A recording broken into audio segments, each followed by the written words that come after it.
This is Real Life 101, the show about the practical stuff school skips. Your hosts are Robbie and Terry, both 15. Every week they break it down so you actually get it. The show about the practical stuff school skips. I'm Terry. And I'm Robbie, and today we're talking about taxes. Yes, the thing adults dramatically sigh about every April. Which, by the way, is not a coincidence. April 15th is the deadline in the United States. Mark it. It sounds terrifying, but honestly, once you know what's happening, it's more like filling out a really boring form. A really boring form that determines whether the government owes you money or you owe them. And plot twist, a lot of first-timers actually get money back. That's called a refund. Here's why that happens. If your employer withheld more taxes from your paycheck than you actually owed, you get the difference back. So sometimes Uncle Sam has been holding on to your cash all year and has to give it back. Awkward. Okay, so let's start at the beginning. What even is a tax? Basically, a percentage of your income that funds roads, schools, firefighters, all the stuff society runs on. The federal income tax rate depends on how much you earn. It's a tiered system called tax brackets. So someone earning very little might pay 10%, while someone earning a lot more pays a higher rate on the extra income. Notice he said on the extra income. A common myth is that earning more bumps your whole paycheck into a higher rate. Nope. Only the portion above each threshold gets taxed at the higher rate. The bracket system is actually pretty fair. Okay, so you've earned money. What do you actually do in April? First, you wait for a form called a W-2 from your employer.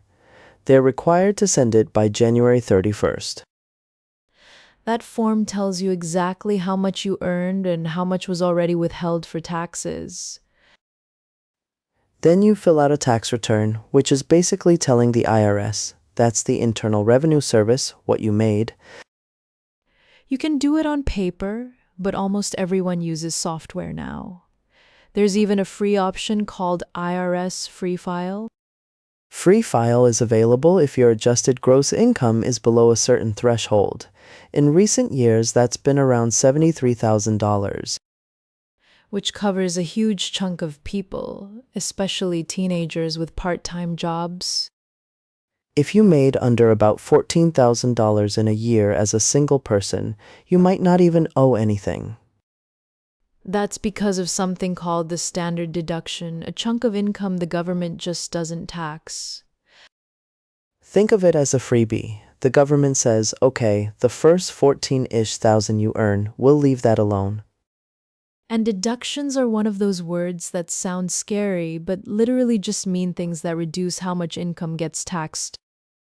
There are also credits, which are even better. They directly reduce how much tax you owe dollar for dollar. The Earned Income Tax Credit, for example, can give low to moderate income workers back hundreds or even thousands of dollars.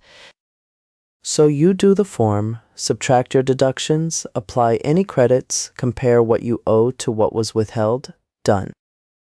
If what was withheld is more than what you owe, refund. If less, you pay the difference. And if you can't pay, you can actually set up a payment plan with the IRS. They're not total monsters.